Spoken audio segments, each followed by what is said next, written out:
ma jeceshahay inaad si fudud oo sahlan u kobciso aqoontaada iyo garaadkaaga ma jeceshahay inaad kordhiso aqoontaada diiniga iyo tan maadiga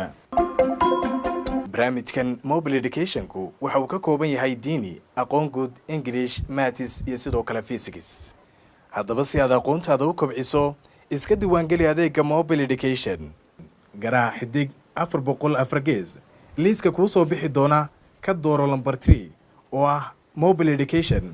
si dooro number 1 oo ah ifur adeegga si dooro number 1 oo ah mare geli goobtaad ku sugan tahay inta kadib geli magacaaga waxaad hadda isticmaali kartaa adeegga mobile education